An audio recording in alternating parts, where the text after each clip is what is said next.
Hi, how are you today? Good. Well, today we are going to read some more stories from Aesop's Fables. Here we go. And today we are in my garden. We are going to start. Remember, there's lots of stories in this one book, Aesop's Fables. Fables are little short stories that teach us important lessons.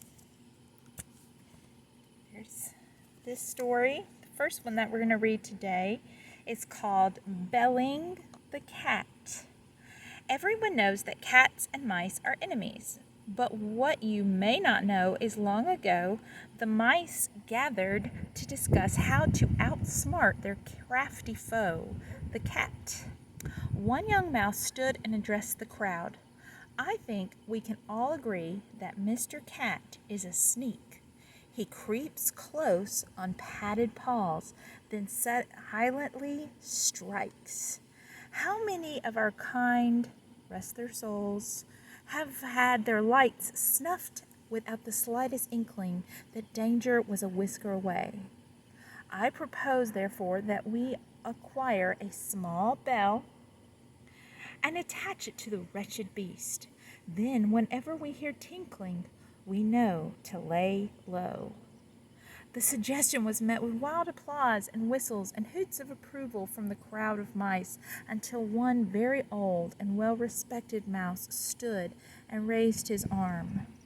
"Very well," he said. "Who among us will bell the cat? Any volunteers?" All heads turned to the young mouse, who quietly lowered his eyes and sat on his hands. There we go. And the moral of this fable is, it is easy to propose impossible remedies.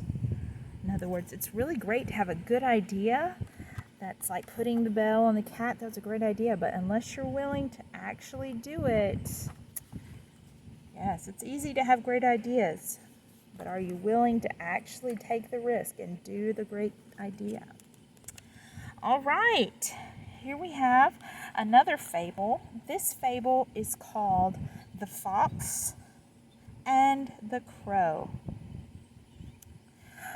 A crow flapped to a tree where she prepared to munch on a hunk of cheese, when she was interrupted by a voice from below. "Hey, good looking, what's a beautiful chick like you doing in a dangerous forest like this?" The startled crow looked down to see a fox sitting under her branch. She wanted to say, "I'm a crow, not a chicken," but she had a beak full of cheese, so she merely blushed and cocked her head the way crows do. The fox's eyes gleamed. He had a plan to get that cheese. "No, I mean it. You're a raving beauty." The crow wanted to say, "I'm a crow, not a raven, you silly." But, as I said before, she was holding cheese in her mouth, so she giggled and turned away. Being a crow, she wasn't used to someone going on about her looks. Honestly, the fox really turned on the charm now.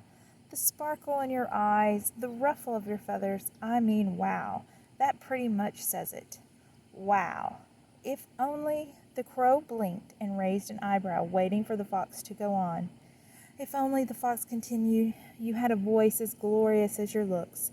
Then you would, without a doubt, be a queen of the birds." The crow, forgetting for a moment that she was in fact a crow, opened her beak, expecting to sing like a nightingale. What came out was a loud caw, and, more important, the piece of cheese, which bounced once and came to rest at the fox's feet. The fox trotted away, tail swinging.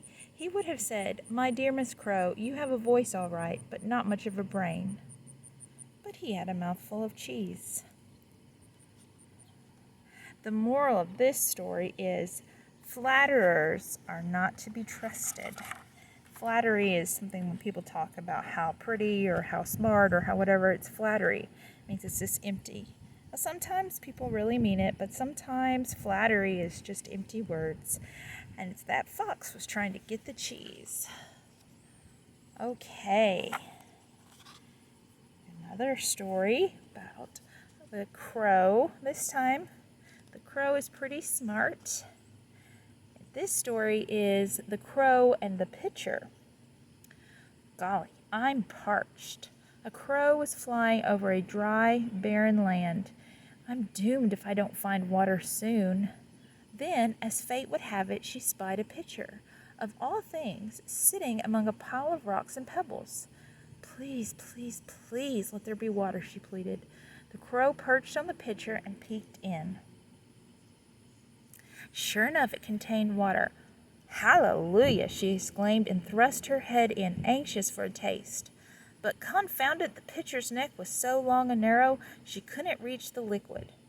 Desperate for a drink, she tried to tip the pitcher. She leaned it and pushed it. It didn't budge. She kicked it. It didn't move. She picked up a petal and pecked at the pitcher. Its clay walls were thick. It didn't crack. The clever crow didn't give up. She hopped to the pitcher top and dropped in the pebble. Bloop! She added another. Bloop! She picked up more pebbles and dropped them one by one into the pitcher. Plink, plunk, plop. Each pebble the crow added raised the water level in the pitcher. After many pebbles, she at last dipped her dusty beak and took a long drink. And the moral of this story is necessity is the mother of invention. And that means necessity means you have to have it. So whenever we get desperate enough, we find a way to get what we need. Okay, well that is all the stories for today from Aesop's Fables. And I hope that you are having a good day. And I look forward to reading some more stories with you tomorrow. Bye.